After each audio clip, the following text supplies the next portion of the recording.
यहाँ तक पढ़ा हुआ था, जिसमें हम लोगों ने बेसिकली क्या क्या चीज़ें देखी है जरा उसको एक बार गौर से देख लें। तो हमने सबसे पहले तो ये देखा कि भैया इकोनॉमिक्स हमें आया कहाँ से, इकोनॉमिक्स कहाँ से जनरेट हुआ है। तो वो हमने क्या लिखवाया था कि कहाँ से आया है, ग्रीक वर्ड से आया हुआ है। कौन से वर्ड से आया हुआ बेटा, ओक्योनोमिया से, जिसका मतलब क्या होगा, हाउस मैनेजमेंट। ठीक है, ये बात बताया था। 19th सेंचुरी तक इकोनॉमिक्स को किस नाम से जानते थे बेटा हम लोग, पॉलिटिकल इकोनॉमिक्स के नाम से जानते थे, पॉलिटिकल इकोनॉमिक्स कहलाता था। ये हमने पहले बेसिकली यहाँ पर देखा। फिर उसके बाद हमने एक बोला कि अगर इकोनॉमिक्स को समझना हो तो अलग अलग व्यू पॉइंट्स के अनुसार हमें देखना होगा। क्या करना होगा, हमें अलग अलग पॉइंट ऑफ व्यू से देखना होगा। तो हमने यहाँ पर 4 पॉइंट ऑफ व्यू की बात करी है, 4 पॉइंट ऑफ व्यू को हमने देखा है जिसके बेसिस पे बात करते हैं। कौन कौन सा, तो सबसे पहला वेल्थ था, फिर वेलफेयर था, फिर स्केर्सिटी चॉइस मेकिंग था, और लास्ट में हमारा क्या था बेटा, डायनामिक ग्रोथ और डेवलपमेंट व्यू पॉइंट। अगर हम कहीं पर भी वेल्थ व्यू पॉइंट की बात करते हैं, वेल्थ व्यू पॉइंट को देखते हैं, तो वेल्थ व्यू पॉइंट में एक चीज याद रखिएगा कि सिर्फ और सिर्फ जो मोटिव होगा वो क्या होगा, वेल्थ के अनुसार, मनी वैल्यू के अनुसार, प्रॉफिट मैक्सिमाइजेशन के अनुसार, इस तरीके की बात कर सकते हैं। तो इसको दिया गया था बेटा 1776 में एडम स्मिथ के द्वारा। किसके द्वारा दिया गया था, एडम स्मिथ के द्वारा दिया गया था 1776 में। और उन्होंने जब अपनी बुक लिखी थी, जो कि इसका डेफिनेशन भी था, an inquiry into the nature and causes of wealth of the nation, an inquiry into the nature and causes of wealth of the nation, की एक राष्ट्र की क्या संपत्ति है, क्या मनी वैल्यू है, क्या आय है, वही हमारा क्या कहलाता है, इकोनॉमिक्स। जो एडम स्मिथ साहब हैं उसको और किस नाम से जानते हैं हम लोग बेटा, फादर ऑफ इकोनॉमिक्स के नाम से। किस नाम से जानते हैं, फादर ऑफ इकोनॉमिक्स, क्योंकि चूंकि सबसे पहले मॉडर्न इकोनॉमिक्स को रिटन उसको प्रूव करने वाले या एक्सप्लेन करने वाले कौन थे, एडम स्मिथ साहब। इसलिए उनको किस नाम से जानेंगे बेटा हम लोग, फादर ऑफ मॉडर्न इकोनॉमिक्स के नाम से जानेंगे, या फादर ऑफ इकोनॉमिक्स के नाम से जानेंगे। इनको सपोर्ट किया गया था किसके द्वारा बेटा, जेबी से के द्वारा। किसके द्वारा सपोर्ट किया गया, जेबी से के द्वारा। जेबी से ने क्या कहा था, economics is a science which deals with money और wealth. Economics is a science which deals with money और वेल्थ, के अर्थशास्त्र वह विज्ञान है जो धन के बारे में बताता है, पैसे के बारे में बताता है, उसकी बात हम लोग करते हैं यहाँ पर। फिर उसके बाद बात आती है कि वेलफेयर व्यू पॉइंट। तो वेलफेयर व्यू पॉइंट का कंसेप्ट दिया गया था बेटा एल्फ्रेड मार्शल के द्वारा 1890 ईस्वी में। कब दिया गया था, 1890 में। किसके द्वारा, एल्फ्रेड मार्शल के द्वारा, जब उन्होंने अपनी बुक लिखी थी द प्रिंसिपल्स ऑफ इकोनॉमिक्स, उसमें उन्होंने बताया था। जो एल्फ्रेड मार्शल साहब हैं उसको बोला जाता है बेटा फादर ऑफ माइक्रो इकोनॉमिक्स। किसके नाम से जाना जाएगा, फादर ऑफ माइक्रो इकोनॉमिक्स के नाम से जाना जाएगा, माइक्रो इकोनॉमिक्स के फादर के नाम से समझेंगे इसको। इस व्यू पॉइंट को सपोर्ट किया गया था प्रोफेसर एसी पिगू के द्वारा। और एसी पिगू ने कहा कि मनी तो मात्र एक मीडियम है वेलफेयर को अचीव करने का, या यूं कहते कि मनी एक मेजरिंग रॉड है वेलफेयर को प्राप्त करने का, वेलफेयर को देखने का, वेलफेयर को अचीव करने का। तो ये चीजें यहां पर बताई गई थी। ठीक है, तीसरा था बेटा हमारे पास स्कैरसिटी और चॉइस मेकिंग। तीसरा कौन सा था हमारे पास, स्कैरसिटी और चॉइस मेकिंग। इसका कंसेप्ट दिया गया था बेटा 1931 में लॉयनल रॉबिन्स के द्वारा, जब उन्होंने अपनी बुक लिखी थी nature and significant of economics, nature and significant of economics. उसमें उन्होंने ये बातें बताई, उसमें उन्होंने ये बातें समझाई कि हमारा क्या इकोनॉमिक्स होता है, कैसे हम लोग देखते हैं, उसके बारे में यहाँ पर बात करी गई है, उसके बारे में यहाँ पर क्या हुआ है, समझा गया है। तो ये चीजें आपको क्या करना है, बेसिकली वहां पर ध्यान होने में रखा जाएगा, ध्यान हम लोग रखेंगे वहां पर। ओके, अब अगर वहां से बात करें हम लोग तो और क्या बातें हो सकती है, और किस तरीके की चीजों को देख सकते हैं। तो बोला गया कि बेटा कि हम सभी ये जानते हैं कि जो ह्यूमन वांट्स है वो क्या होगा, अनलिमिटेड होगा। जो हमारा ह्यूमन वांट्स है वो क्या होगा, अनलिमिटेड।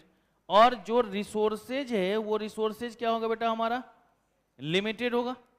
ह्यूमन वांट्स हमारा क्या होगा, अनलिमिटेड, और जो रिसोर्सेज है वो रिसोर्सेज क्या होगा, लिमिटेड। तो हमें क्या करना होगा, अल्टरनेटिव यूजेज ऑफ रिसोर्सेज देखना होगा ना, कि भाई जो भी हमारे पास अवेलेबल रिसोर्सेज है उसका हम कैसे बेहतरीन से बेहतरीन इस्तेमाल कर सकते हैं, उसके बारे में बात करना, उसके बारे में देखना।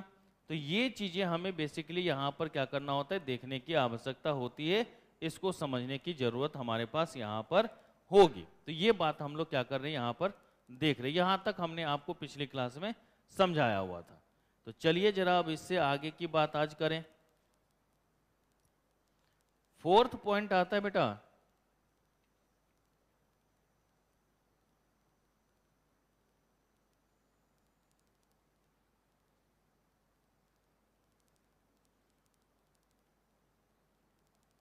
डायनामिक ग्रोथ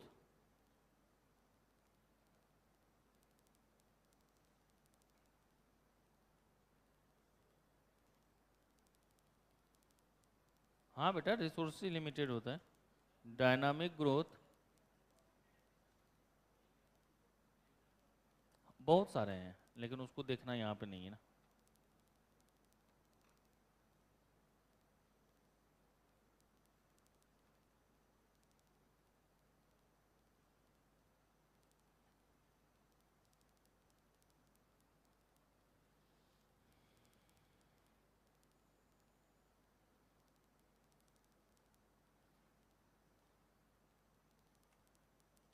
बेटा ये जो अपने पास डायनामिक ग्रोथ और डेवलपमेंट व्यू पॉइंट है, ये दिया गया था बेटा, this view point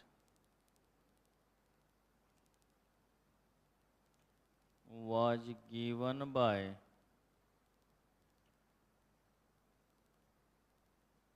Paul A.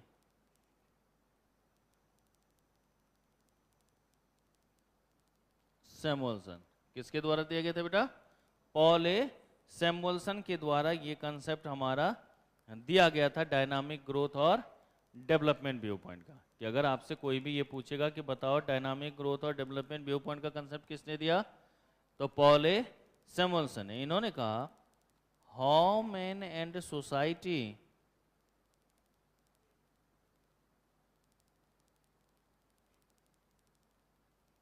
Can choose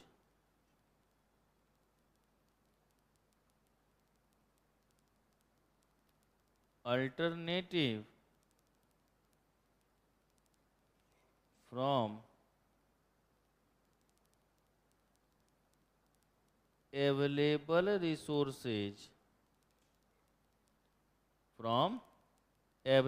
resources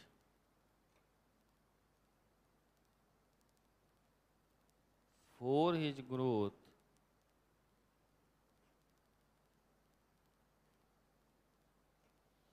कि आप अपने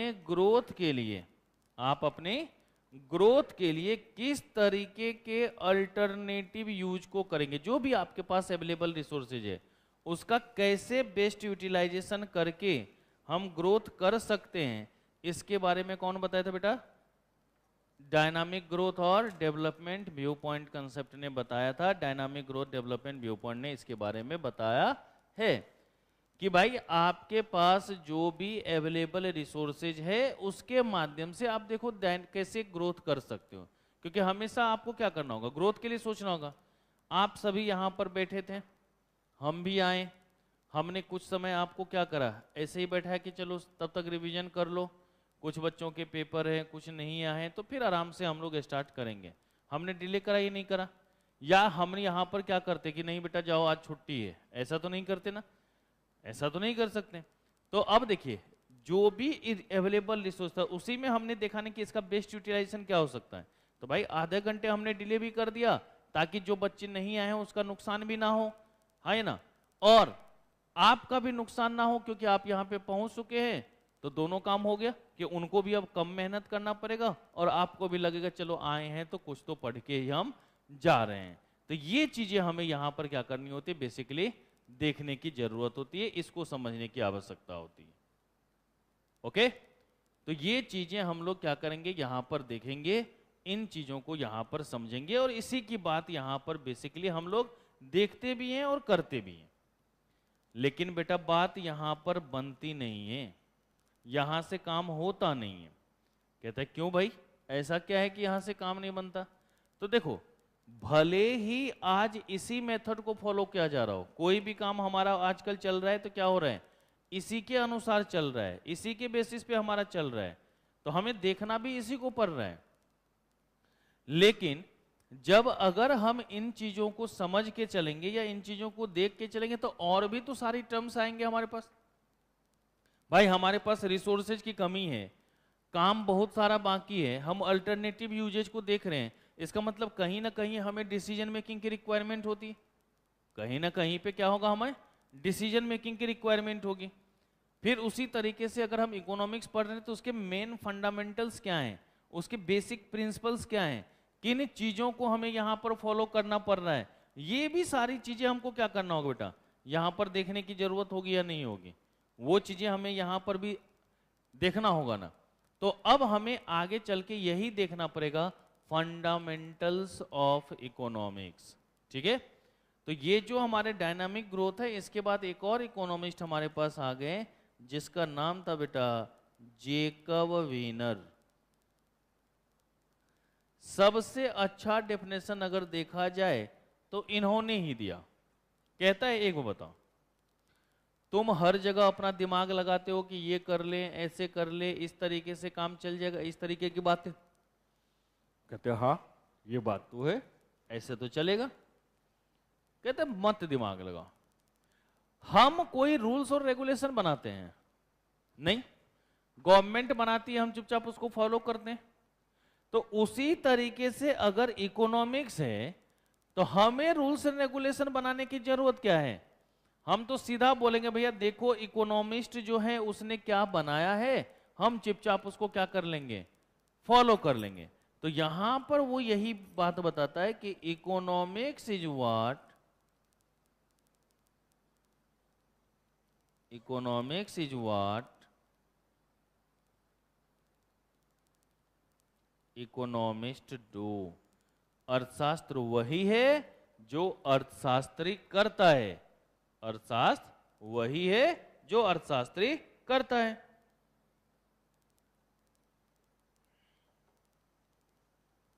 तो ये तो हमने बेसिक कंसेप्ट देखा है। अब इस जो आगे टॉपिक पढ़ेंगे ना, इसी सबको तोड़ मरोड़ के वहां पर क्या कर दिया गया है, रख दिया गया। तो अब देखिए बेटा, अब देखिए इकोनॉमिक्स में ना दो वर्ड ऐसा है जो बराबर आता रहता है, दो वर्ड हमेशा क्या होता है, बराबर आता रहता है। एक है बेटा हमारा वांट्स, एक क्या है वर्ड हमारा, और एक है बेटा हमारा नीड्स। अभी लिखना नहीं है, पहले आराम से समझ लो, लिखने का तो हम पूरा समय देते ही हैं, ऐसी बात थोड़ी ना कि हम नहीं दे रहे हैं टाइम। बताओ मिलता है या नहीं मिलता बेटा समय, तो बस आराम से वेट करो रिलैक्स मोड में।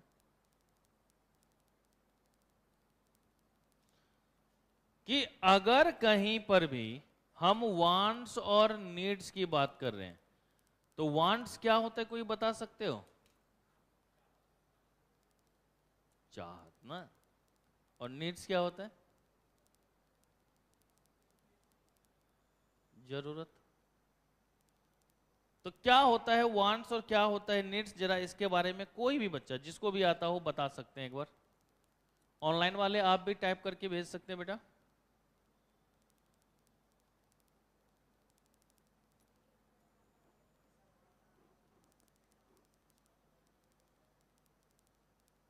वांट्स और नीड्स,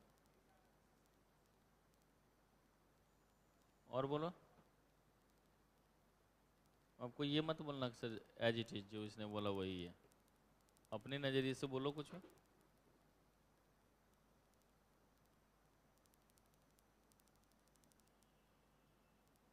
अरे बोलो, नहीं बोलोगे, कसम खा रखा है। चलिए इमेज के माध्यम से एक बार समझने की बात करते हैं हम लोग, देखते हैं। अभी लिखना नहीं है, समझिए पहले। बेटा मान लीजिए कि हमारी इनकम जो है 5,000 रुपये हो गई है, खुश हैं हम कि हमारी इनकम 5,000 रुपये है। अब चलते हैं एक बढ़िया सा जो है कार खरीदने की कोशिश करते हैं। ठीक है, हम पहुंच गए दुकान पर और एक कार हमने खरीद भी लिया। ठीक है बेटा, एक कार हमने क्या करा है, यहाँ से खरीद लिया है। ये एक छोटू सा टाटा नैनो की बात आ गई।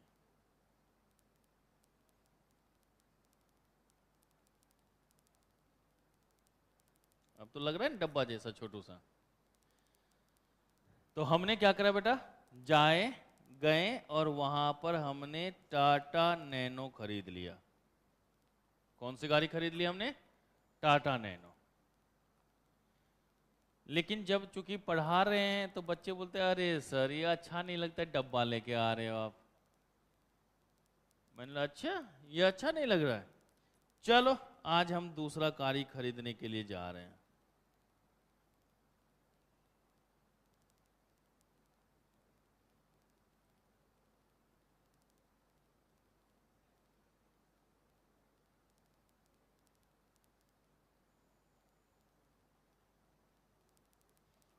ठीक है बेटा,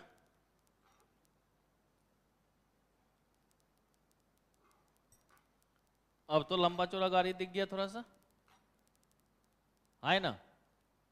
अब जो भी हो, थोड़ा सा स्विफ्ट डिजायर की तरफ ही हो या कुछ भी हो, है कि नहीं, नैनो से तो अच्छा है। फिर बच्चों ने चिढ़ा दिया, बोला नहीं सर इससे भी अच्छा लो। हम लोग कोई बात नहीं बेटा, ये लो एक और कार खरीद लेते हैं। वो देखते हो ना मूवी सब में बड़का बड़का गाड़ी जो आता है, अरे हमें तो नाम भी नहीं पता, उतना कमाते थोड़े नहीं कि उनसे लेने के लिए सोचेंगे।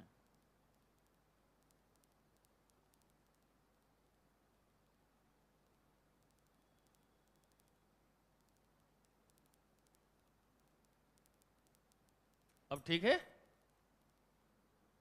अब ये मत बोलना कि सर बाद में जो है हेलीकॉप्टर है उतार दीजिएगा यहाँ पे।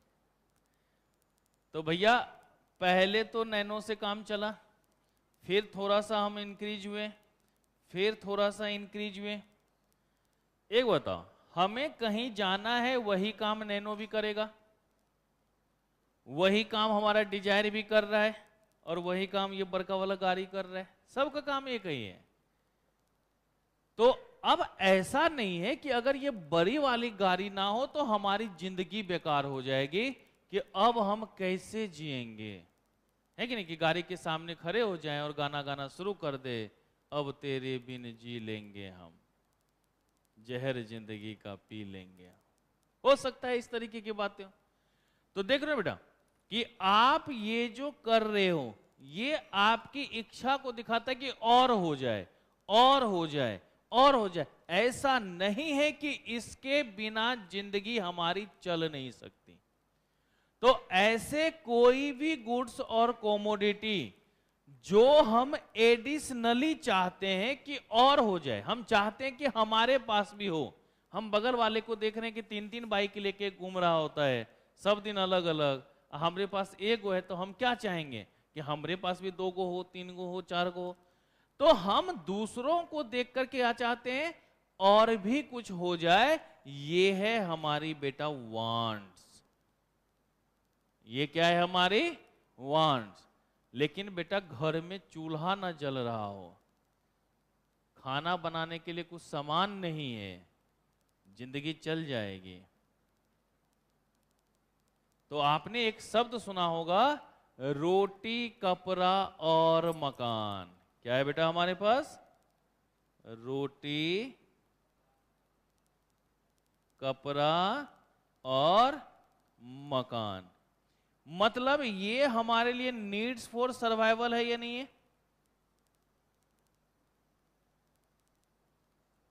है ना। जिंदगी जीने के लिए जो जरूरत होती है उसके बिना हम जिंदगी की कल्पना नहीं कर सकते हैं। वो किसके अंतर्गत आएगा, वांट्स के अंतर्गत, सॉरी नीड्स के अंतर्गत आएगा। तो देखिए 2 चीजें हमने बताई कि एक तरफ हम बात कर रहे हैं वांट्स की, और एक तरफ हम क्या बात कर रहे हैं, नीड्स की बात कर रहे हैं। अगर कहीं पर भी वांट्स की बात करेंगे तो वांट्स का मतलब हम और क्या चाहते हैं, कुछ और हो जाए तो मजा आ जाए, ये क्या कहलाता है बेटा? वांट। कि भाई नैनो से डिजायर आ जाए, डिजायर से एक बड़ी वाली गाड़ी आ जाए, ये हमारी वांट्स हैं। भोजन भरपेट कर चुके हैं, ऊपर से कुछ मीठा हो जाए, ये हमारी क्या है? वांट्स है। तो अगर कहीं पर जिंदगी में हम एडिशनली कुछ भी चाहते हैं, हम चाहते हैं कि ये हमें मिल जाए, तो वो किसके अंतर्गत आएगा? वांट्स के अंतर्गत। बट अगर वहीं पर हमें ये देखना पड़े कि इसके बिना जिंदगी की कल्पना नहीं की जा सकती है, इसके बिना जिंदगी चल नहीं सकता है, ये जो हम लोग रोटी कपड़ा और मकान की बात करते हैं, ये हमारा बेसिक नीड्स के अंतर्गत आता है, इसलिए इसको हम लोग कहते हैं नीड्स। अर्थात जो किसके लिए? सर्वाइवल के लिए आवश्यक हो, नीड्स फॉर लाइफ हो, वही हमारा नीड्स के अंतर्गत आएगा। तो एक में हम एडिशनली रिक्वायरमेंट की बात कर रहे हैं और एक में बेसिक रिक्वायरमेंट की बात कर रहे हैं। तो एडिशनली रिक्वायरमेंट अगर आएगा तो क्या होगा? वांट्स होगा। और बेसिक रिक्वायरमेंट्स की अगर बात करेंगे तो वो किसके अंतर्गत आएगा बेटा? नीड्स के अंतर्गत आएगा। तो ये याद रख लोगे कि अगर कहीं पर हमने वांट्स दे रखा है तो हम क्या बोलेंगे इसको? कि एडिशनली रिक्वायरमेंट, एडिशनली रिक्वायरमेंट्स। और ये क्या हो गया बेटा? Basic needs of life, basic needs for life. कि भाई जिंदगी अगर जीना है तो उसके लिए ये चीजें होनी चाहिए या नहीं होनी चाहिए? तो कभी कभी इस तरीके की बातें पूछ देता है, तो आपको ध्यान में रखना जरूरी है। ठीक है? तो क्योंकि इकोनॉमिक्स में हर जगह पे ये वांट्स की भी बात आएगी और नीड्स की भी बात आएगी। तो वांट्स का मतलब क्या होगा? जो भी हमें एडिशनली रिक्वायर्ड है, जो भी हमें क्या है? एडिशनली रिक्वायर्ड है, वो हमारा किसके अंतर्गत? वांट्स के अंतर्गत। और जो नेसेसरी फॉर लाइफ है वो हमारे लिए क्या है ये बेटा? ठीक है, इसी को हम लोग क्या कह सकते हैं? नेसेसरी फॉर लाइफ कह सकते हैं या नहीं कह सकते हैं? तो ये चीजें आपको ध्यान में रखना है, इसकी बातें यहां पर हमें करने की आवश्यकता होती है। किसके अंतर्गत बेटा? वांट्स और नीड्स के अंतर्गत। तो इस बातों को ध्यान में रख लोगे। फिर इसी से रिलेटेड एक छोटी सी बात ये आ जाती है कि सर एक वो बताओ, अब ये वांट्स और नीड्स तो आ गया, क्या हमें डिसीजन मेकिंग की रिक्वायरमेंट होगी? डिसीजन मेकिंग की जरूरत होगी? तो कहते हां, उसके बिना तो काम चलेगा ही नहीं। तो जरा देखते हैं हम लोग बेटा डिसीजन मेकिंग। किसकी बात करेंगे? Decision making. अब जरा इसको भी आप एक बार गौर से समझिएगा, गौर से देखने की कोशिश कीजिएगा कि क्या यहां पर हम लोग कह रहे हैं, किन चीजों को हम लोग देख रहे हैं यहां पर। बेटा अभी तुम लोगों ने 12th का पेपर दिया, पास हुए, यही है अभी। अगर आपसे कोई भी पूछे कि तुम क्या कर रहे हो, तो सीए कर रहे हो, और क्या कर चुके हो, तो यही बोलोगे 12th पास है। इसके अलावा और कोई पहचान नहीं। तो आप सभी अभी क्या है बेटा? 12th पास। तो चलिए मान लेते हैं ये आप हैं।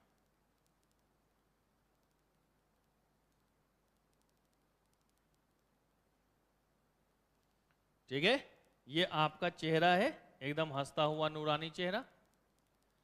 अब आप जैसे ही 12th का पेपर देते हैं, बाबूजी पहुंच जाते हैं, और बेटवा आगे क्या करना है भाई? आगे क्या करना है?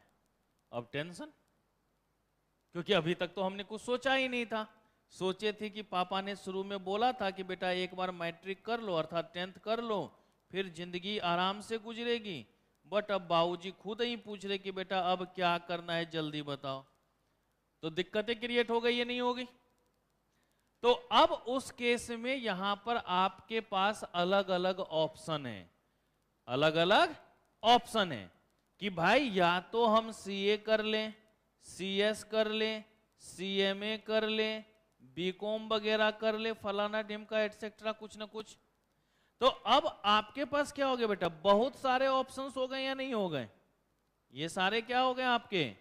ऑप्शंस है ना, तो ये जो हमारे पास ऑप्शंस हैं, इसी को कहीं ना कहीं हमें इसमें कुछ सिलेक्ट करने की बात आएगी या नहीं आएगी? तो ये हमारे पास देख रहे हो ना, ये हमारे लिए क्या हो गए? ऑप्शंस। और हमें सेलेक्ट कुछ किसी चीज एक को करना है, तो ये हमारे लिए किस नाम से जानेगा बेटा? डिसीजन मेकिंग के नाम से जाना जाएगा। किस नाम से जाना जाएगा बेटा? डिसीजन मेकिंग के नाम से जाना जाएगा। थोड़ा सा बाल भी बना दिए ताकि ये ना बोलना कि नहीं ये बाल टकलू है। तो ये क्या हो गया बेटा? हमारा डिसीजन मेकिंग। लेकिन डिसीजन मेकिंग बेटा इतना आसान भी नहीं है। क्यों नहीं आसान है? तो जरा उसकी बात भी हम लोग करके देखते हैं। देखो बेटा, मान लीजिए कि आप जब यहां पर 12th करके आए, आप यहां पर क्या कर रहे हैं? 12th करके आ गए, सारे बच्चे 12th पास हैं, आप यहां पर 12th करके आ गए हैं। अब आपने सोचा है कि भैया सीए हमको क्या करना है? करना है। अब जैसे ही आपने गोल एक डिसाइड कर लिया, क्या कर लिया बेटा? एक अपना गोल रख लिया कि भैया ये काम हमको करना है, ये चीजें देखना है, तो आपका लक्ष्य क्या हो गया? सीए हो गया। आपका क्या हो गया? ये गोल सेट कर लिया आपने कि भैया हमको क्या करना है? चार्टर्ड अकाउंटेंट बनना है। लेकिन सोचने के साथ आप सीए तो नहीं बन गए ना। अब इसके लिए बहुत सारे टर्म्स एंड कंडीशंस को देखना पड़ेगा। बहुत सारे टर्म्स एंड कंडीशन को क्या करना होगा? देखने की जरूरत यहां पर होगी। तो जैसे ही आपने सोचा कि हम सीए करें, आप क्लास आए फाउंडेशन की, टीचर ने बड़े प्यार से आपको समझाया, आप उससे मोटिवेट भी हुए कि हाँ ये गुरुजी सही कह रहे हैं कि हमको पढ़ना चाहिए, पढ़ के पास हो। लेकिन बेटा कुछ ऐसे दोस्त आपके जिंदगी में होंगे जो जादू मंत्र बहुत ज्यादा जानते हैं। बोलते रे कहाँ दिमाग लगा रखा, 5 साल पढ़ना है, काहे टेंशन ले रहे हो, चलो ना थोड़ा सा गोवा वोवा घूम के आते हैं।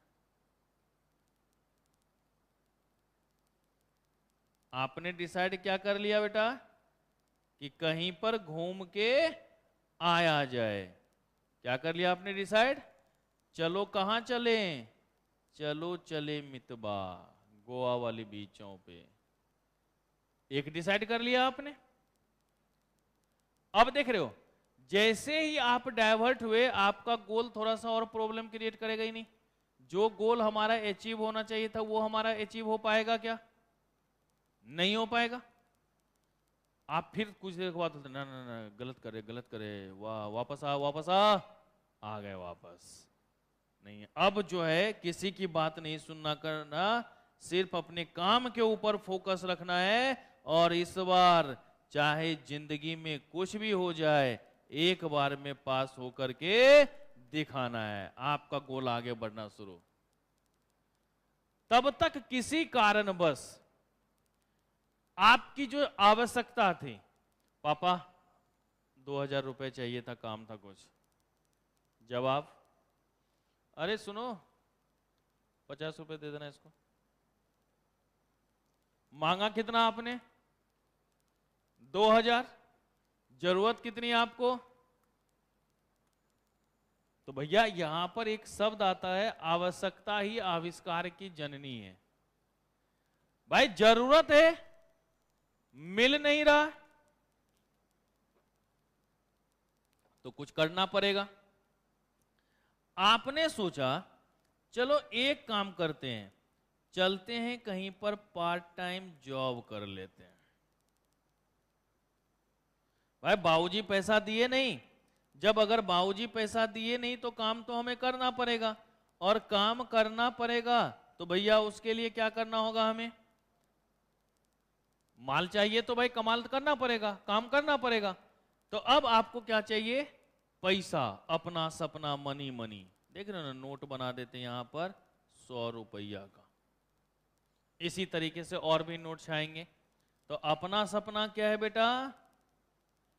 Money money. अब फिर से दिग्भ्रमित हो गए या नहीं हो गए हम? अब फिर हमारा गोल डिले हो रहा है या नहीं हो रहा है? अब जब बाबूजी ने देखा कि अरे नहीं नहीं, बेचारे को हम पैसा नहीं दिए और ये टेंशन में अब होम ट्यूशन वगैरह पढ़ा रहा है, पार्ट टाइम कहीं पे जॉब कर रहा है, तो कहीं ना कहीं इसकी पढ़ाई तो डिस्टर्ब होगी ही होगी। तो अब क्या करेंगे, बाबूजी बोलेंगे बेटा अब छोड़ दे तू काम धंधा, हम देने के लिए तुमको तैयार है, देंगे। तब आप बोलते हैं अच्छा दे रहे हैं आप, चलो फिर हम लोग फाइनल करते हैं अपना चार्टर्ड अकाउंटेंसी, और आप अपने गोल की तरफ क्या हो गए, पहुंच गए। आपने अपना गोल क्या कर लिया बेटा, अचीव्ड कर लिया। हो सकता ही नहीं हो सकता। तो देख रहे हो ना, डिसीजन मेकिंग क्या है कि आपकी जिंदगी में बहुत सारे ऑप्शंस हैं। आपका ब्रेक होता है, ब्रेक में बहुत सारे बच्चे मोबाइल देखते हैं, बहुत सारे चिप्स वगैरह बिस्किट वगैरह खाने निकलते हैं, कुछ घूमने निकलते हैं, कुछ सुट्टा मारने चले जाते हैं, चाय वाय पीने चले जाते हैं, सबका अपना अपना जिंदगी है। ऑप्शंस अलग अलग है या नहीं है। अब आप उसमें किन चीजों को प्रीफर कर रहे हैं उसको समझना हमारा यहां पर होगा या नहीं होगा, उसको यहां पर देखने की जरूरत होगी या नहीं होगी, उसकी बात यहां पर करेंगे या नहीं करेंगे। तो ये चीजें आपको समझनी होती है डिसीजन मेकिंग की। देख रहे हो बेटा कि भाई हमने 12th के बाद ये डिसाइड करा है कि बनना हमको क्या है बेटा, चार्टर्ड अकाउंटेंट, लेकिन उसमें भी अलग अलग तरीके की क्या आएगी बेटा, बाधा आएगी। क्या आएगी, अलग अलग तरीके की बाधा आएगी। अलग अलग तरीके की बाधा को देखेंगे और वो चीजें हम लोगों को क्या करना है, यहां पर करने की जरूरत है। ये चीजें समझने की आवश्यकता है। ओके, ये चीजें हमें समझने की जरूरत है, इन चीजों की आवश्यकता हमें पड़ती है। तो यही हमारा क्या होगा बेटा, डिसीजन मेकिंग होगा ना। तो जहां कहीं भी अगर लिमिटेड रिसोर्सेज हो और अल्टरनेटिव यूज हो, तभी ना डिसीजन मेकिंग की जरूरत होगी।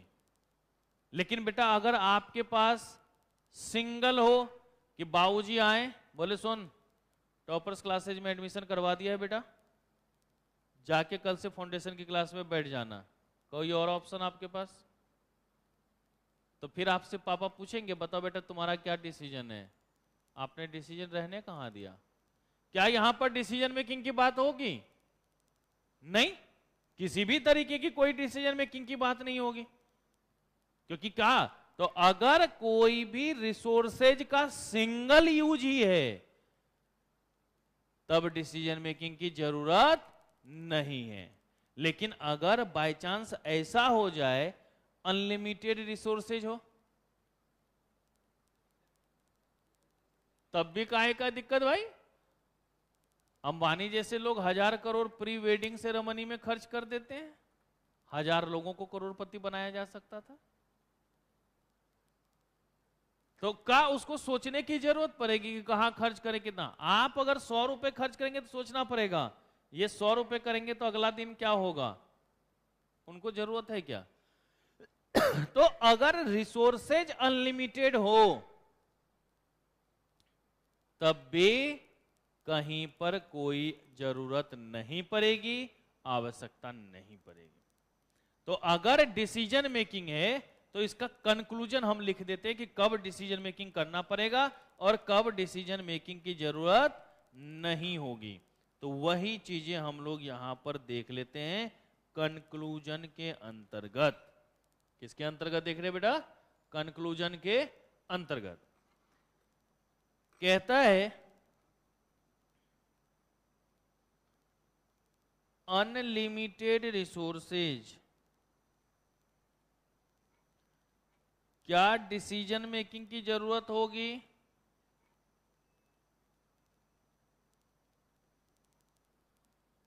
नहीं। अगर अनलिमिटेड रिसोर्सेज है तो डिसीजन मेकिंग की रिक्वायरमेंट होगी क्या, नहीं होगी।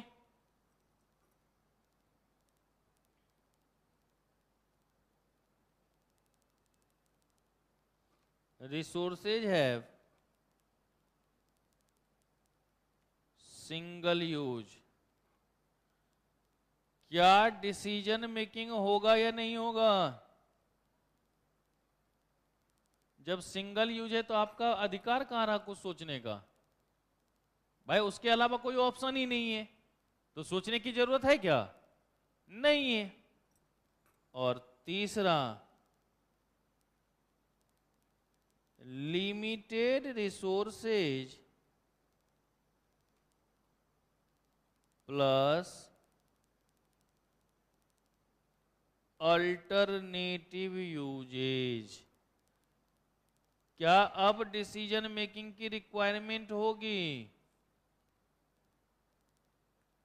यस, होगी। तो ये चीजें आपको क्या करना है, बेसिकली यहां पर समझना है। इसी को यहां पर क्या करना था बेटा, हमें ध्यान में रखने की जरूरत थी, इसी को यहां पर समझने की आवश्यकता थी। जी क्या बेटा? सिंगल यूज आ गया ना, कोई डिसीजन मेकिंग नहीं। डिसीजन मेकिंग का मतलब तो पहला ऑप्शन होना चाहिए ना, ऑप्शन ही तो नहीं है। ठीक है, तो ये हमेशा आप याद रखिएगा कि बेटा अगर आपको डिसीजन मेकिंग की जरूरत पड़ती है तो कब पड़ती है, जब आपके पास रिसोर्सेज लिमिटेड हो और हमें उसका अल्टरनेटिव यूज देखने की आवश्यकता हो, तब जाकर के हमको डिसीजन मेकिंग करनी पड़ती है, अन्यथा डिसीजन मेकिंग नाम की कोई चीजें नहीं होगी। तो यही है हमारा क्या बेटा, डिसीजन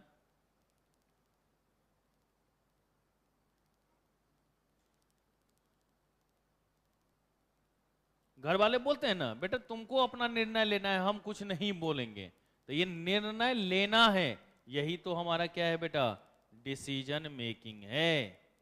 यही हमारा क्या है, डिसीजन मेकिंग है। इसी के बारे में हमको क्या करनी है, यहां पर बात करनी है, देख के चलनी है। कर लोगे? बताइए।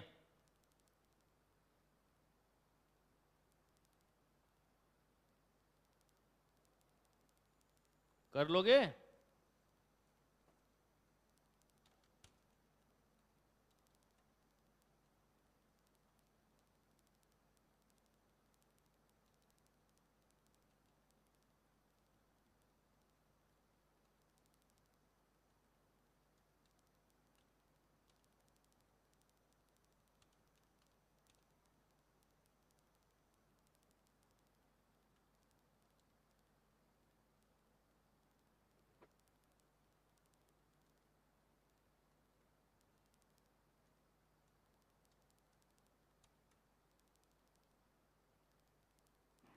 ओके, कर लोगे बेटा यहां तक?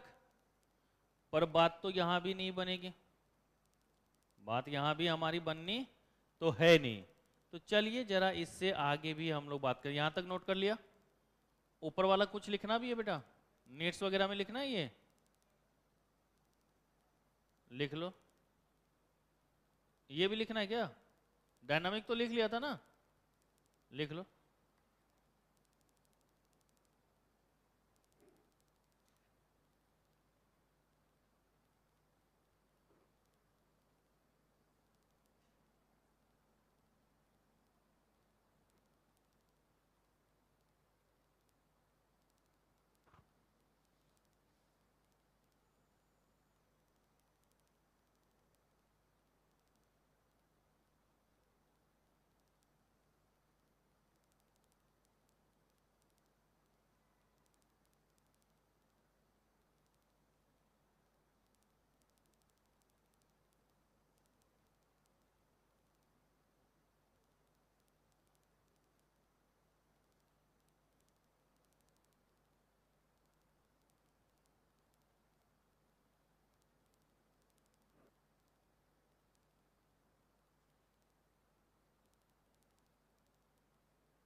हो गया?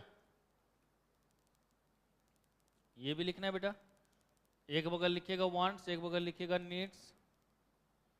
वांट्स में क्या होगा बेटा, एडिशनली रिक्वायर्ड, और नीड्स में क्या होगा बेटा, नीड्स फॉर सर्वाइवल और लाइफ।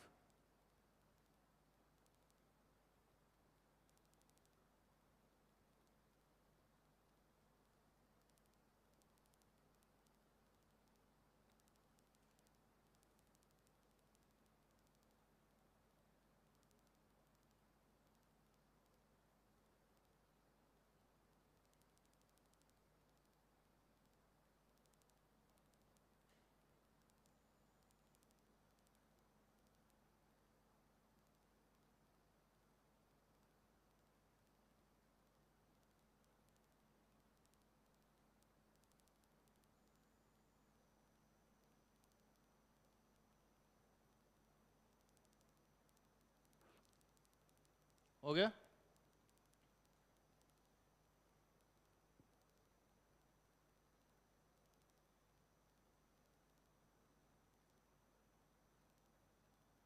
डिसीजन मेकिंग का ये बना लेना बेटा।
हो गया?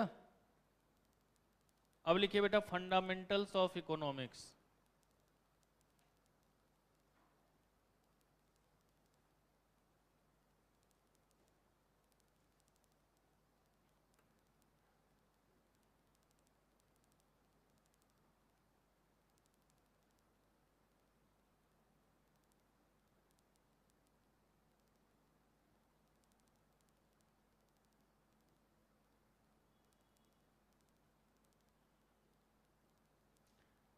बेटा ये फंडामेंटल्स ऑफ इकोनॉमिक्स का मतलब क्या हुआ, जरा उसको हम लोग यहां पर एक बार समझते हैं और देखते हैं। देखो,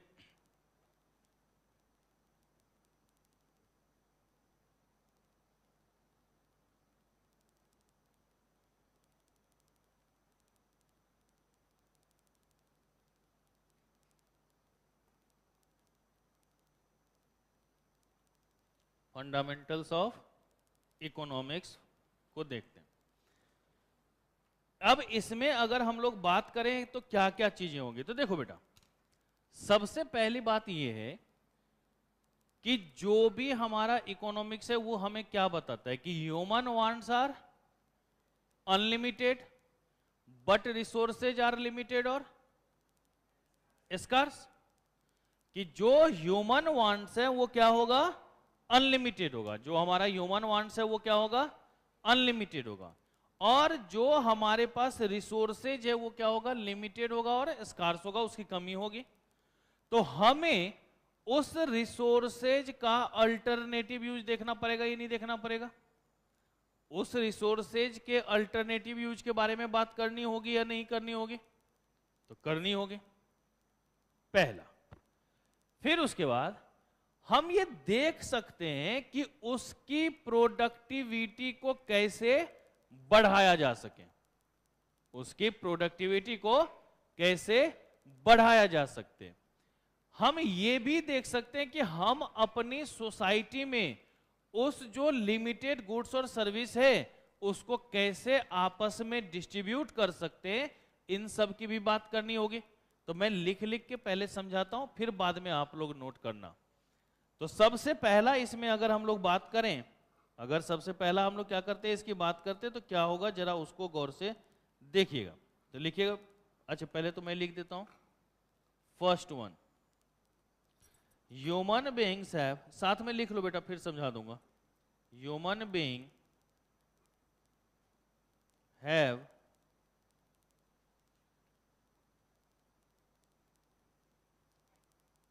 unlimited wants. Human being have unlimited wants. कि भाई जो इंसान है उसकी जो इच्छा शक्ति है वो क्या होगी बेटा, असीमित होगी, अनलिमिटेड होगी। क्या होगी बेटा, अनलिमिट होगी। सबसे पहला तो हमारा ये रहा। फिर इसमें कहता है द मीन्स, बेटा मीन्स का मतलब होता है रिसोर्सेज। ठीक है, कि अगर कहीं पर आपसे ये पूछ देगा कि बताओ मीन्स का मतलब क्या होता है, क्या बोलोगे, रिसोर्सेज। तो the means to satisfy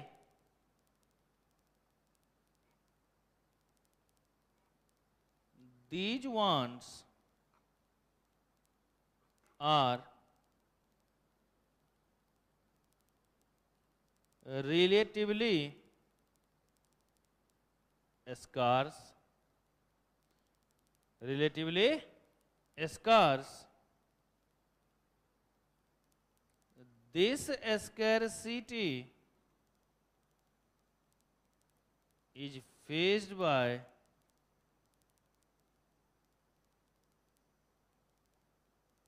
individual,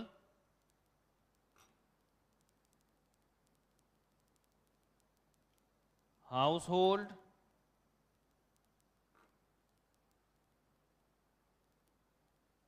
business, government, government कह दो या नेशन कह दो, एक ही चीज है, ये नहीं है। तो ये प्रॉब्लम सिर्फ ऐसा नहीं है कि हमारे साथ है, ये प्रॉब्लम तो सभी के साथ है।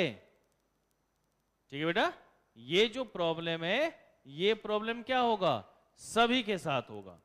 तो यहां जो हमारे पास की टर्म्स हैं वो क्या है बेटा, हमारे पास मीन्स का मतलब क्या होता है, रिसोर्सेज। मीन्स का मतलब क्या होगा, रिसोर्सेज। और हम लोग क्या करेंगे बेटा, जो रिसोर्सेज है वो क्या है हमारे पास, रिलेटिवली उसकी क्या है, कमी है, स्कैर्सिटी। तो आप लोग भी ना ऐसे अंडरलाइन कर लीजिए क्योंकि ये एज इट इज क्वेश्चन बनता है हमारा। ठीक है, तो ह्यूमन बीइंग का क्या होगा हमारे पास, अनलिमिटेड वांट्स होगा। ह्यूमन बीइंग का क्या होगा हमारे पास, अनलिमिटेड वांट्स होगा। जो रिसोर्सेज है उसकी रिलेटिवली क्या होगी बेटा, कमी होगी। और ये कमी तो हर किसी के साथ है, चाहे इंडिविजुअल हो, चाहे हाउस होल्ड हो, चाहे बिजनेस हो, चाहे गवर्नमेंट हो, चाहे फर्म, जो भी है, ये प्रॉब्लम सभी के साथ यहां पर होगी। नेक्स्ट इसी में लिखिएगा,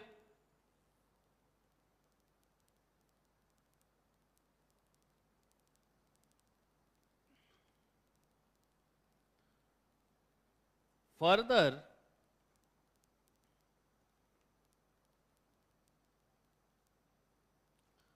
how the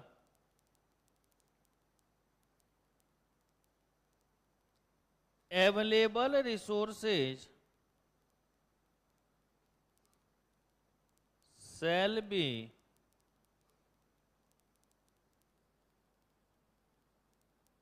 allocated to their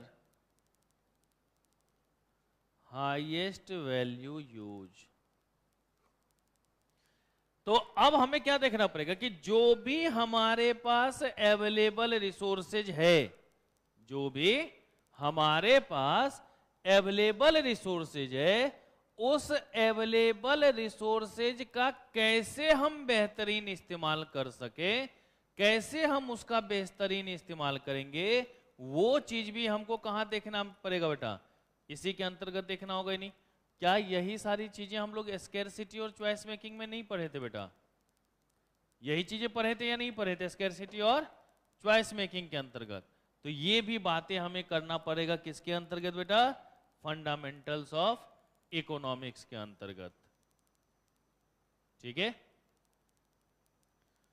फिर बात ये भी बनेगी कि और क्या हम लोग इसके अंतर्गत पढ़ सकते हैं, कि भाई जब अगर फंडामेंटल्स की बात करते हैं तो हमने तो बेसिक चीजें देख ली, और क्या हमें देखने की आवश्यकता होगी। तो लिखिएगा, इकोनॉमिक्स ऑल्सो स्टडीड, हटा दो नहीं ये वाला,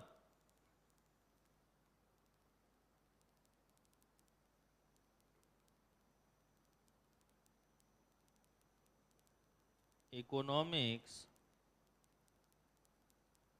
also studies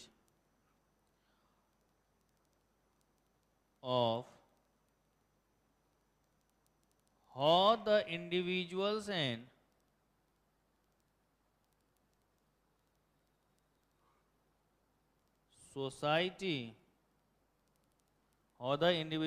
society transform the scarce resources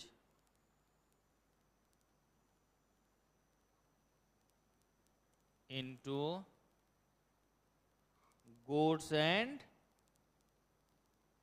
services, कि जो भी हमारे पास अवेलेबल रिसोर्सेज है उसी को कैसे हम बेहतरीन इस्तेमाल करके गुड्स और सर्विसेज के रूप में कन्वर्ट कर रहे हैं, वो भी तो हमें इकोनॉमिक्स के अंतर्गत ही पढ़ना पड़ेगा ना।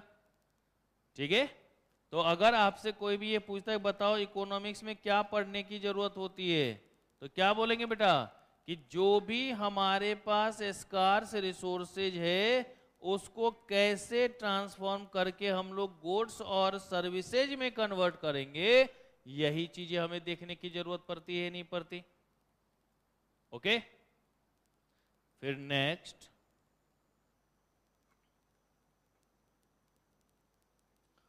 How we distribute these goods and services,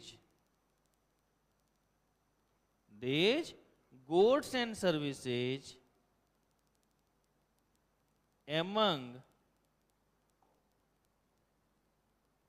ourselves।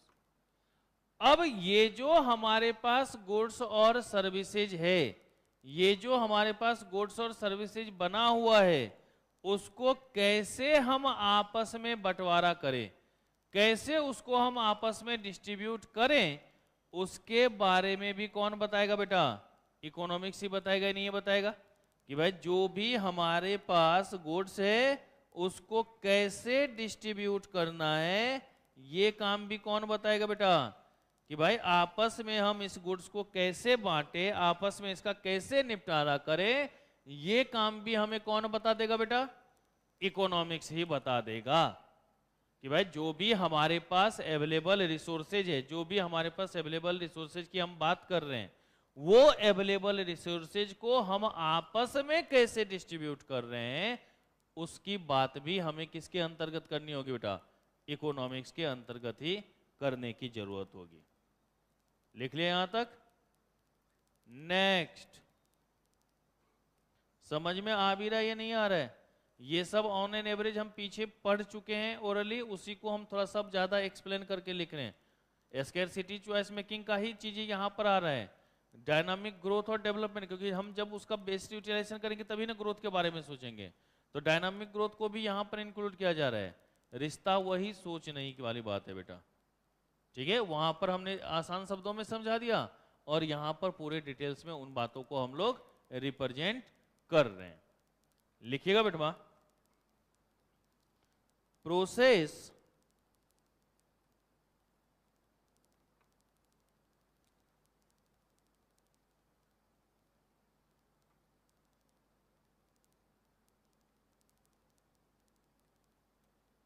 by which productive capacity of, कि भाई जो हमारे पास अवेलेबल रिसोर्सेज है उसकी प्रोडक्टिविटी को बढ़ाने की भी तो बात करनी होगी। अगर प्रोडक्टिविटी को बढ़ाएंगे ही नहीं तो काम चल जाएगा क्या? नहीं चलेगा। तो process is by which productive capacity of these resources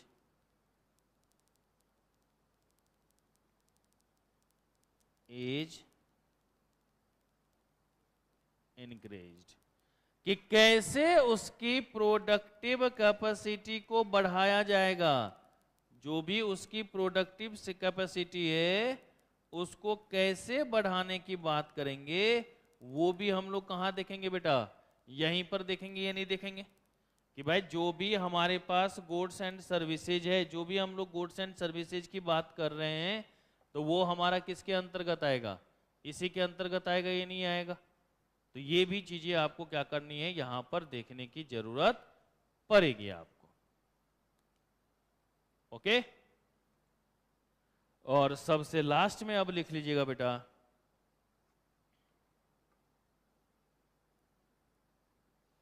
the study of economics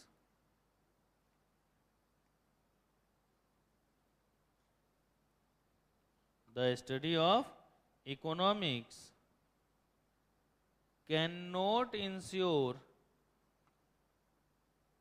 that all problems will be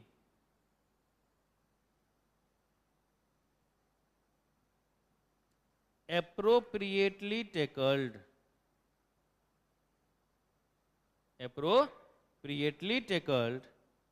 but it would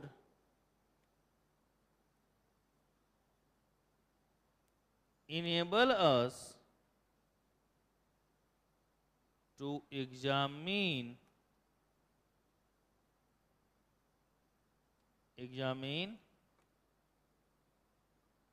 a problem in right perspective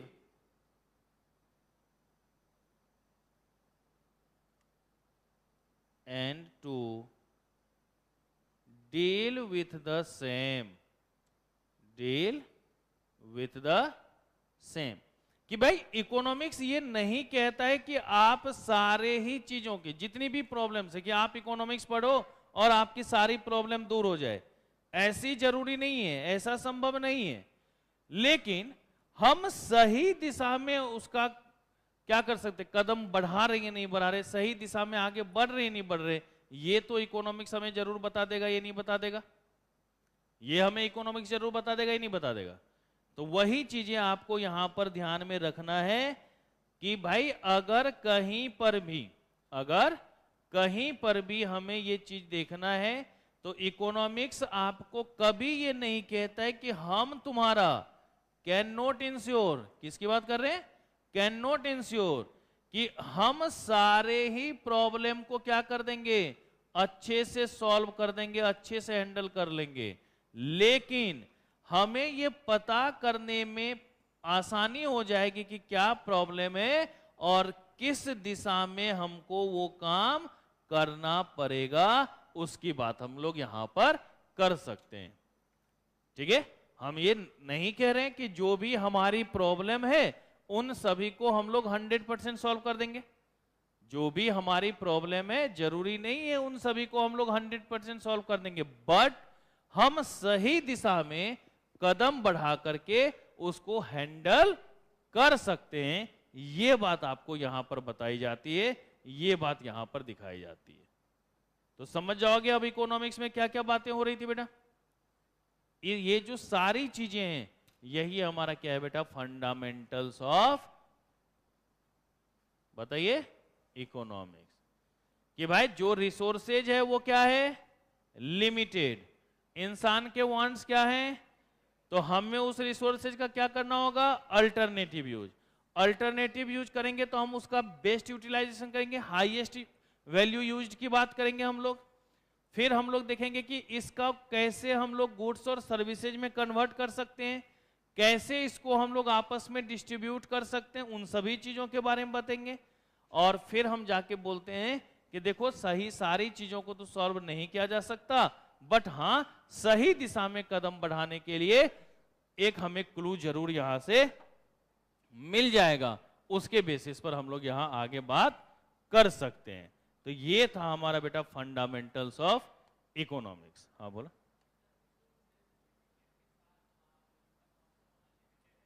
हाँ।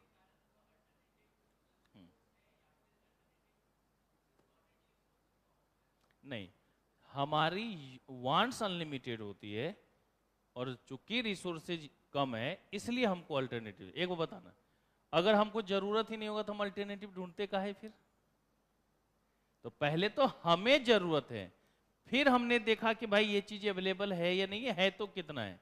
आपको भूख लगेगी तब ना किचन में जाके देखोगे खाने के लिए क्या है, और खाने के लिए जाके देखे तो 2 ही रोटी पड़ी है, तब ना आपको लगा होगा कि चलो 2 रोटी खा लेंगे, पानी बढ़िया से पी लेंगे तो थोड़ा सा एडजस्ट हो जाएगा, तब ना सोचा। जब आपको जरूरत ही नहीं हुई तो किचन जाएंगे क्यों? फिर तो वो 2 रोटी भी काफी है हमारे पास। तो पहले वांट्स होगी तब रिसोर्सेज के बारे में सोचेंगे, वांट्स नहीं तो रिसोर्सेज का हमें लेना देना क्या? सड़क पे जो पागल घूम रहा है उसके लिए तो भाई रिसोर्सेज है या नहीं उसको कोई फर्क पड़ता है क्या?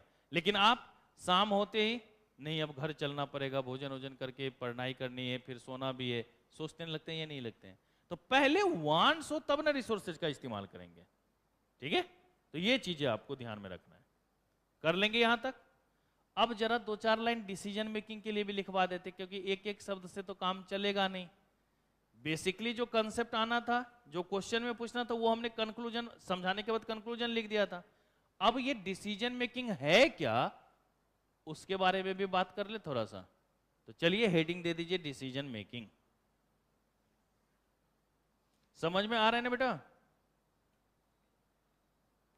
ऑनलाइन वाले बच्चों समझ में आ रहा है?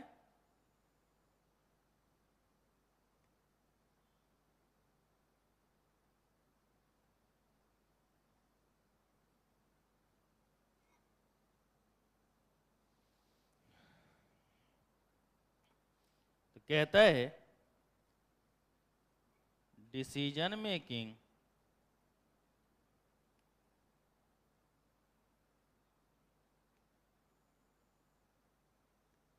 refers to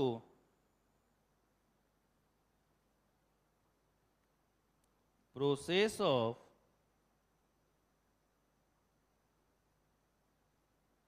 selecting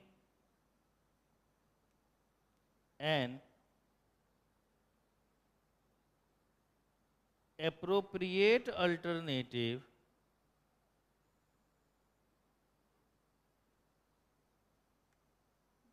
that will provide the most efficient means of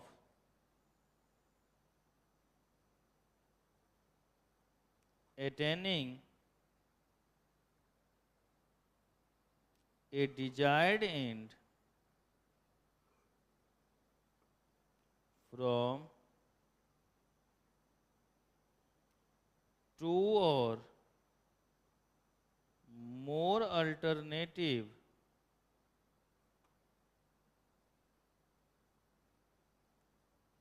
course of action। क्या लिखा है हमने बेटा यहां पे कि decision making refers to process of selecting and appropriate alternative that will provide the most efficient means of attaining a desired end from 2 or more alternative course of action. कि भाई हमें जब जरूरत है, हमें जब जरूरत है तो हम देखते हैं कि हमारे पास क्या क्या अल्टरनेट है। कि भाई अगर 12th किए थे तब ना हमें पता चला कि सीए करना है या सीएस करना है या सीएमए करना है, और 12th का पेपर नहीं देते तो क्या करते कि सीए कर लेंगे, हो सकता था क्या? नहीं। तो जो भी हमारे पास अल्टरनेटिव है तो उसमें से हमारे पास जो जरूरत है, जो आवश्यक है, उसको हम लोग क्या करते हैं, सिलेक्ट करने की बात करते हैं। यही हमारा क्या होगा बेटा, क्या होगा, डिसीजन मेकिंग। तो इसका मतलब हमारे पास चॉइस की अवेलेबिलिटी होनी जरूरी है या नहीं है? हमारे पास क्या है, चॉइस मेकिंग का होना जरूरी है ना।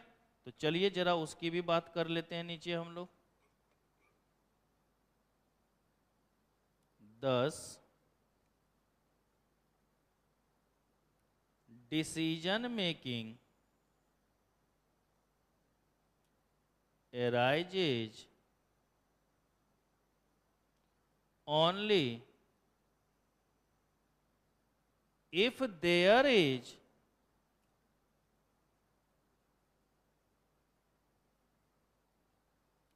चॉइस अवेलेबल, अर्थात बेटा हमने ऑप्शंस की बात करी थी ना, आसान शब्दों में क्या लिखा था इसको, कि हम डिसीजन मेकिंग की बात करेंगे, नो डाउट हम मना नहीं कर रहे हैं, लेकिन कब करेंगे, जब हमारे पास ऑप्शन अवेलेबल होगा।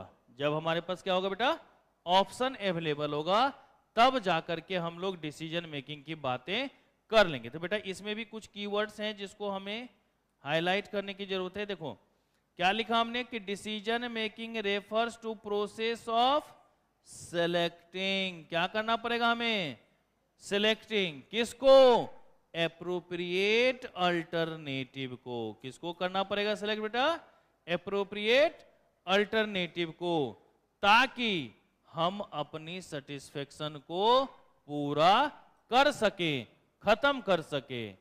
ठीक है, कब, जब हमारे पास दो या दो से अधिक अल्टरनेटिव होगा। तो ये किसके अंतर्गत आ गया बेटा, डिसीजन मेकिंग। सेकेंड वाले में कीवर्ड्स हमारा क्या है बेटा, कि डिसीजन मेकिंग तब होगा जब हमारे पास क्या अवेलेबल हो, चॉइस अवेलेबल हो। डिसीजन मेकिंग तभी हो पाएगा जब हमारे पास क्या हो, चॉइस अवेलेबल हो, तो वो हमारा यहां पर आएगा। कर लेंगे इसकी बातें। तो चलिए नेक्स्ट पॉइंट लिखिए बेटा, एक दो पॉइंट और लिखवा के छोड़ दूंगा ताकि पूरा एकदम क्लियर रहना चाहिए कि क्या हमारी ये बातें कर रही है। तो लिखिए third point, in other words,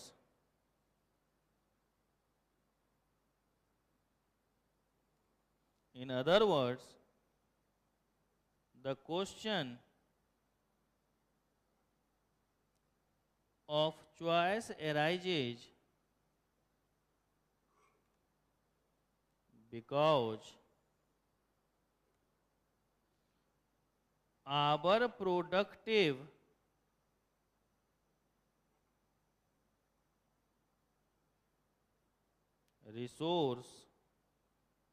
productive resources such as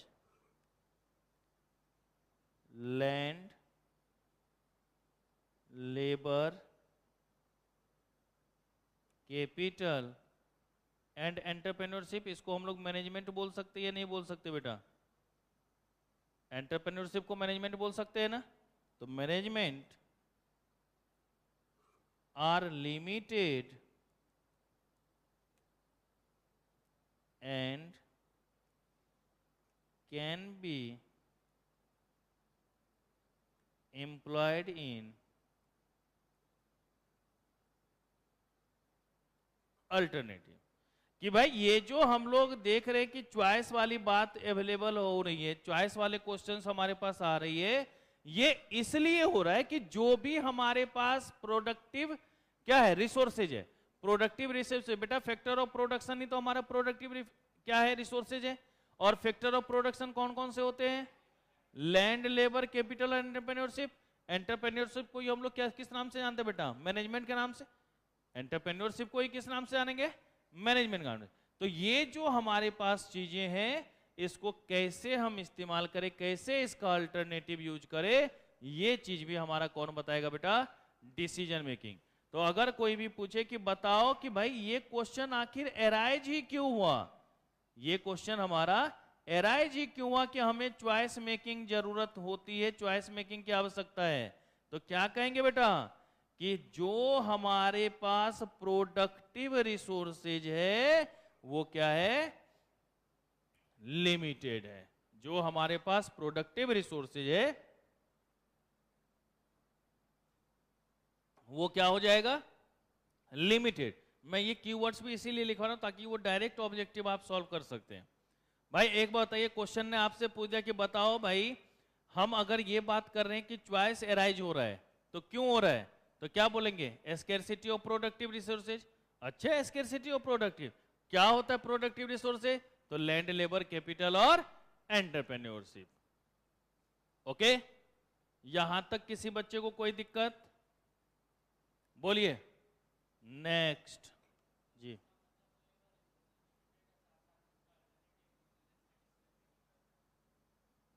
अच्छा जरा ये देख बेटवा, का लिखे थे सबसे लास्ट लाइन में,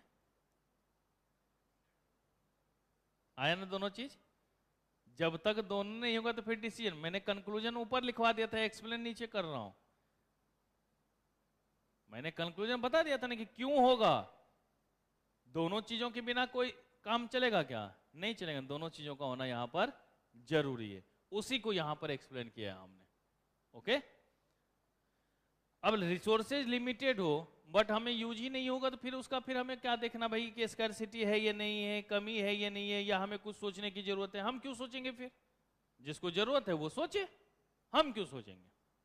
ठीक है, चलिए नेक्स्ट लिखिए बेटा।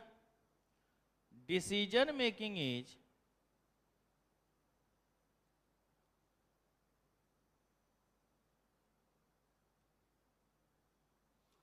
Not simple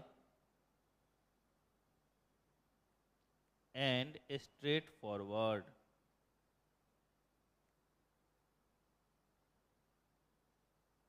Straightforward as the economic environment. ENVT लिख देता हूं तो समझ जाओगे ना इन्वायरमेंट, या पूरा लिखूं? तुम लोग अपना पूरा लिख लेना, मैंने ENVT लिख दिया तो इन्वायरमेंट है वो। Economic environment is highly complex and dynamic. अब देखिए फिर से दो नई बातें आ गई। एक आ गया हाईली कॉम्प्लेक्स और एक क्या आ गया बेटा? डायनामिक। बेटा आपने एक गाना सुना है, मौसम की तरह तुम भी बदल तो न जाओगे? सुना है गाना? तलाश मूवी का?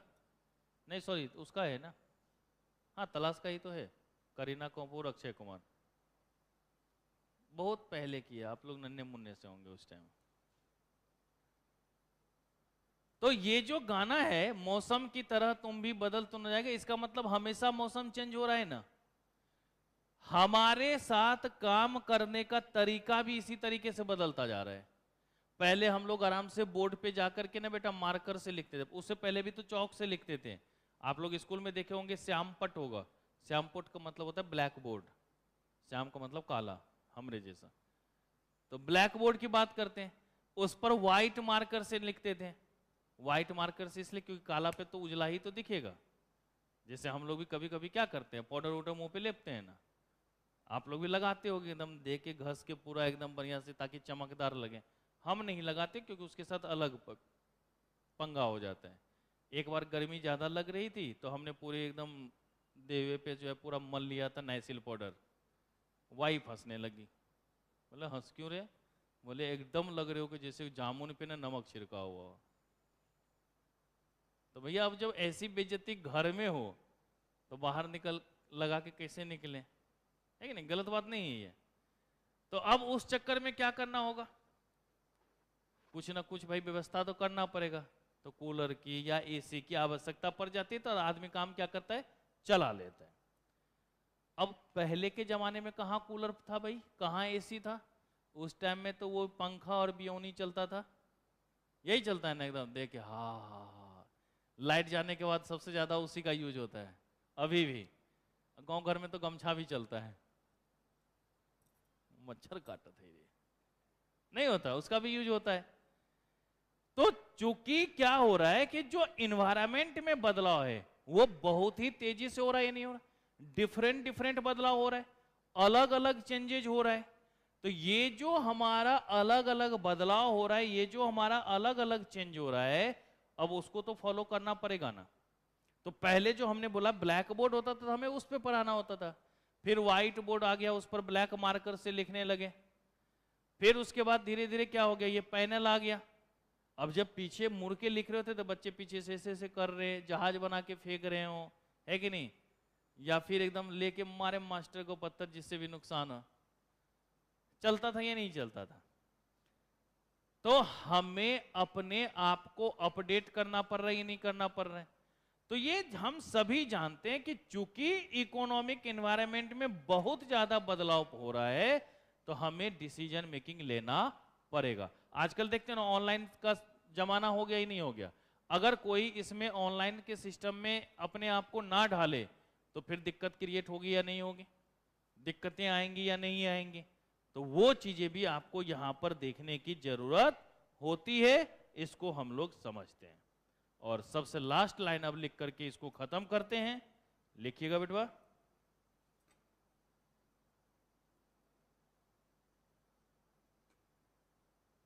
ऑल्सो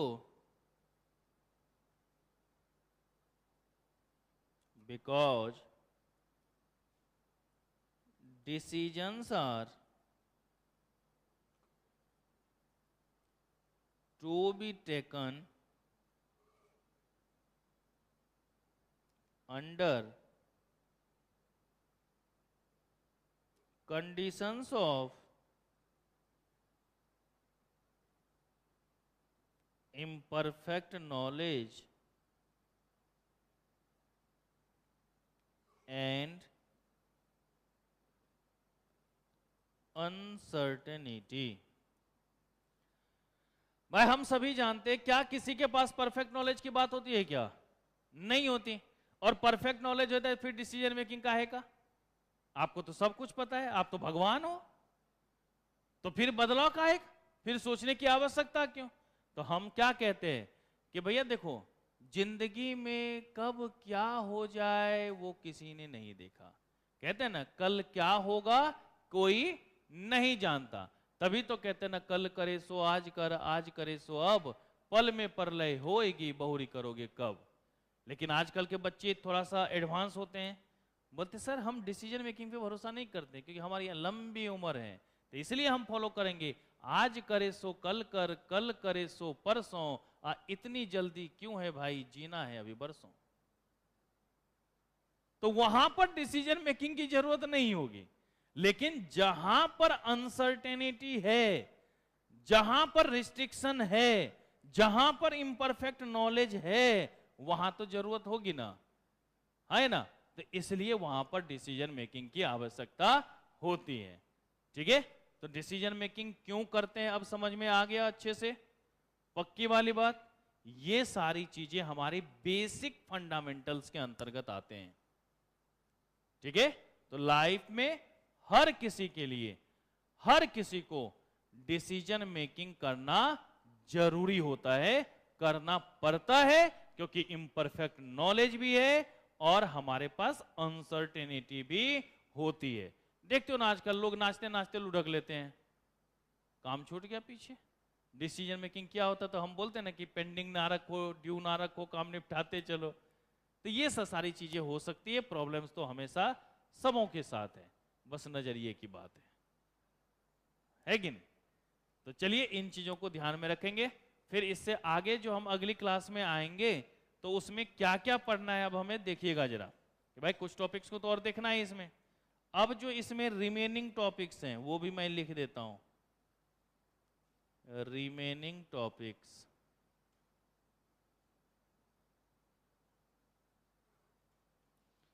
सबसे पढ़ेंगे बेटा पहले difference between micro economics and macro economics. पहला कंसेप्ट अगली क्लास में ये होगा। फिर इसमें रह गया बेटा what is business economics.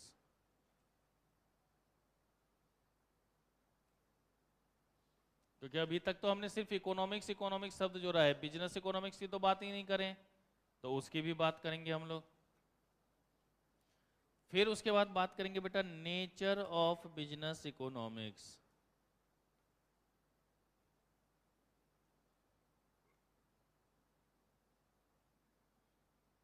Nature of business economics. इसी में हम लोग पढ़ेंगे बेटा वो जो पॉजिटिव और नॉर्मेटिव वाला था ना, हाँ जी जनाब, इसी वाले टॉपिक में ये जो तीसरे नंबर पे है इसमें पढ़ेंगे पॉजिटिव और नॉर्मेटिव के बारे में। फिर पढ़ेंगे बेटा हम लोग central problem of economy.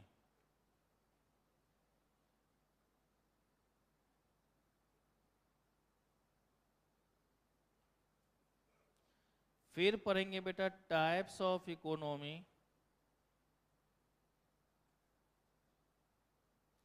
And solution of central problem of economy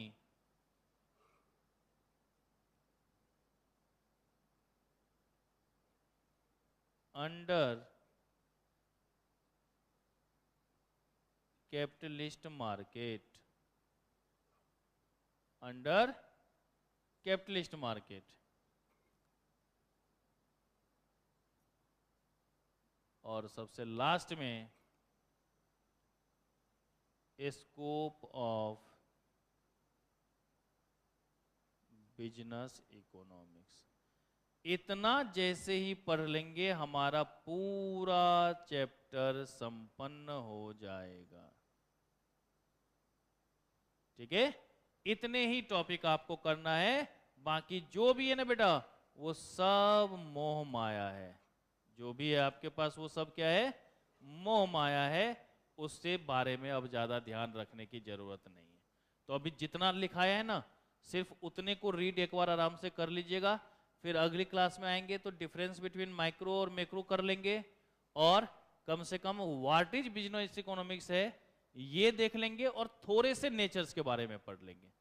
तो मतलब 2.25 से 2.5 टॉपिक जो है हम लोग अगली क्लास में करके चलेंगे सैटरडे को। ओके, तो चलिए। क्या सैटरडे, क्या इसके अगले सैटरडे को क्लास नहीं होगी, इलेक्शन है। ठीक है, तो यहां तक एक बार पढ़ लीजिएगा, फिर हम लोग मिलते हैं अगली क्लास में, आगे कंटिन्यू करते हैं। ठीक है, ओके। ऑनलाइन वाले बच्चों समझ में आ गया बेटा?